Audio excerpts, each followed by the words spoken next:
welcome to the 82nd installment of Tell Em Alejandro, your number one place for sports, cars, video games, fitness. If you're a man, you're here. Mr. Alejandro, about to tell him. What you about to tell him, Alejandro? Baseball fans, listen up.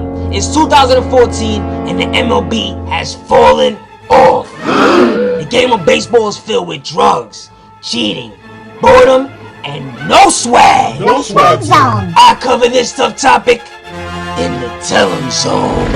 Tell him, Alejandro. TEA drinkers, first baseball app in a minute. Y'all been wanting it? Here we go. First thing first, a little background. Of course, back in the day, Mr. Alejandro got it in on his baseball. He's a baseball legend. He's a walking god when it comes to baseball. My baseball prowess is up there. And let's get right to it. Once upon a time, this was my favorite sport. Definitely favorite sport to play. One of my favorite sports to watch. Just kick back, relax, enjoy a game. But unfortunately here in 2014, baseball is not what it once upon a time was. There's a lot of problems with it. A lot of casual fans find baseball boring and whack. Let's get right to it. First things first, one of the problems with baseball is just way too slow. There's no shot clock in baseball or clock in general the way that there is in football, in soccer, in basketball. Let me give you another example how the game gets even slower. For example, a batter approaches the plate. The pitcher pitches a pitch, okay? This is the first pitch in the at-bat. Let's say it's a strike, it's a ball, whatever. Let's say the batter didn't even swing the bat. The batter decides he's going to step out of the box. He's going to adjust his wristbands, adjust his gloves, adjust his package. Mind you, it's been one pitch in the at-bat. We have to wait now for a whole bunch of other pitches, and it's just slowing the game down. Come on, speed the game up, please. Let's get it going. We want some action. Another problem with baseball is all the cheating that is involved. Obviously, we know about steroids and HGH. That's been happening over the past few years. That's starting to slow down because baseball has increased their testing, and that's a good look. We want to test these players, make sure our players are clean. We don't want nobody cheating.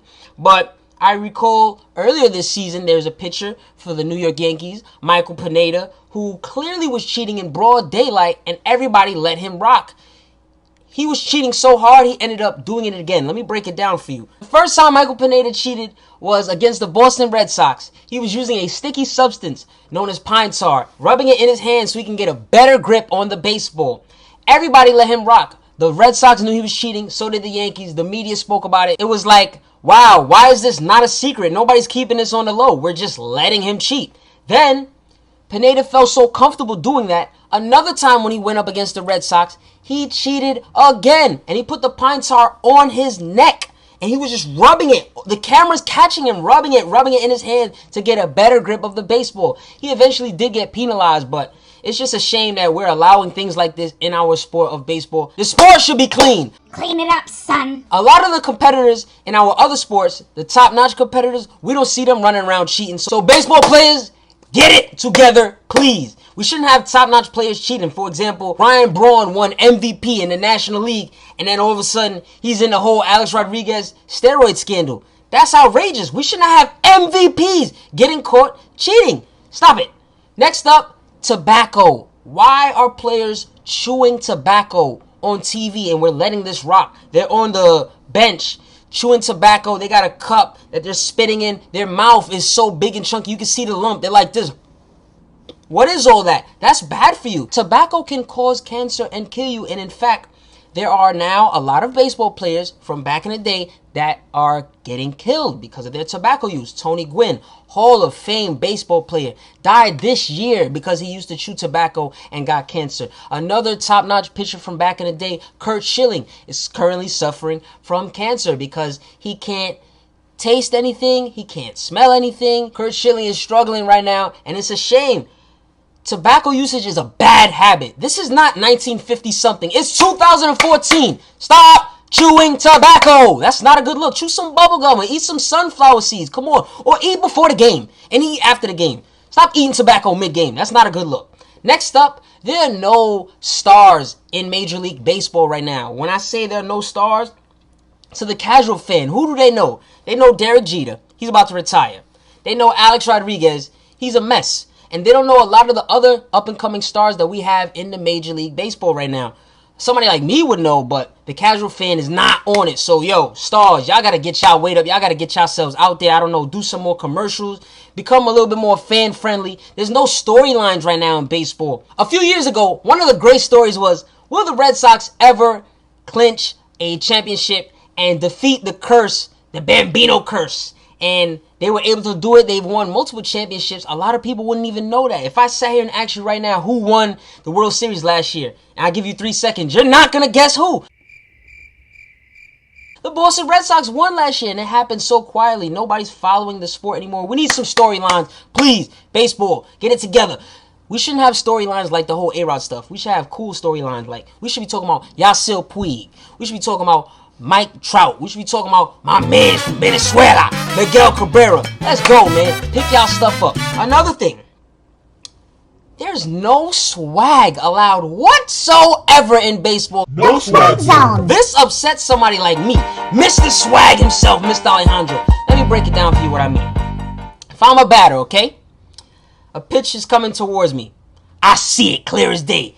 Bam! I hit it hard. I hit a home run, let's say, okay?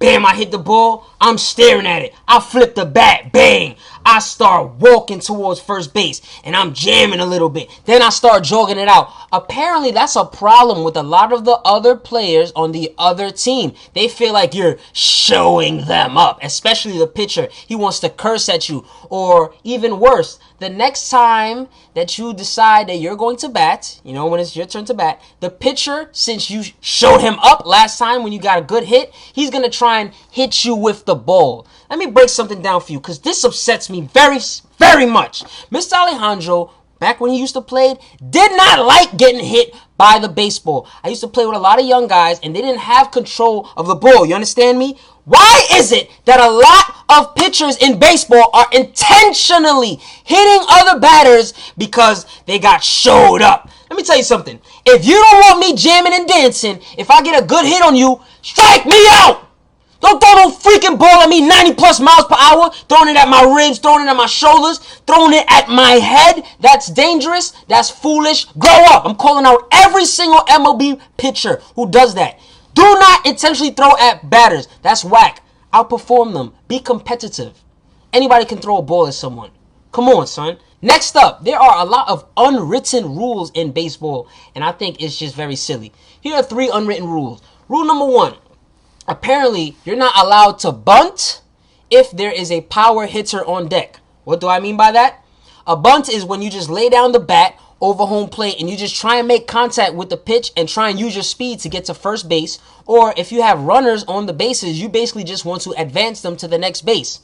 Apparently, if you have a big, strong guy like a Barry Bonds or a Sammy Sosa coming up to bat, you're not supposed to bunt. Excuse me, why am I not supposed to help my team again? I thought I was trying to win. A great person known as Herm Edwards once upon a time said, you play to win the game. You play to win the game. Hello? You play to win the game. I'm out here trying to get a W for my squad. If you ain't trying, something's wrong with you. Next up, here's another unwritten rule I don't like. A lot of people say, if the batter is up, 3 balls and no strikes, if they're up in the count, they're not supposed to swing on the 4th pitch. Excuse me, if I'm a batter and I'm up in the count 3 balls and no strikes, and I know that you have to throw a strike over the plate or you're going to walk me, if anything, my eyes are going to be so wide open, I'm going to be gripping the bat and foaming at the mouth, waiting to see a fastball right over the middle of the plate. And I'm going to swing my heart away. Yes, I'm going to swing. Who says you're not supposed to swing? That's foolish. Now, if he throws a pitch outside the zone, of course, you don't swing. You take the walk. But if he's going to just lay a pitch over the home plate like that, I'm crushing it. No questions asked. Next up, here's another foolish unwritten rule that people like to say. Apparently, if you have a 2-run lead late in the game, you're not supposed to steal a base if you get on the bases. Excuse me, what's with this whole mercy rule all of a sudden that we're creating? Listen, if I'm up 2-zip, that's not enough A 2-run lead is not a very significant lead. You can overcome a 2-run lead. I'm trying to pad my score. I'm trying to pad my stats. I'm trying to get a better contract, and I need stats for that. And at the same token, I want to win. If you don't want me to put up more runs, don't let me get on base. Every time I get on base, I'm a threat to steal. If you don't want me to steal, when I'm trying to steal the next base, throw the ball to that base and tag me out. Don't try and have some beef with me because I tried to steal a base. Stop it. Grow up. I'm not with that stuff. Get it together, baseball players. Our sport is struggling right now, and I'm not feeling it. I want to enjoy my sport the way that I did back in the day, in the early 2000s. You feel me? Step it up. Step it up, son. And that's the bottom line. Because Mr. Alejandro said so. There you have it, folks. Mr. Alejandro's tough topic in the Tell 'em Zone. Those are some of the reasons why I think our sport, baseball, is declining in popularity, and I'm hoping that the players and the league can fix up. Where do you think the state of baseball is right now? And how can they improve? Tell them in the comments. Tell them. Tonight's Beachy Bow Tie is brought to you by Countess Mara. I got my chancletas on deck, but I ain't at the beach yet. You know what I mean? Tune in for more sports, cars, video game, fitness, and all that. Follow at Em Alejandro to hear my immediate reaction to live sports events, or if you want to hear me cover a certain team or topic. Tell them. Outro music. Woo! Yeah. Baseball, please step it up. I want my sport back on top. Not even on top, at least in the top 3. Cause I feel like soccer's taking over baseball in my opinion. Also, Yankees, Mets, step it up, please. My New York teams are so basura. It's not even funny. Especially the Mets. The Mets aren't even in contention. But the Yankees, if you ask me, are very similar to the Lakers right now. Let's get it. T-E-A. T-E-A. T-E-A. T-E-A.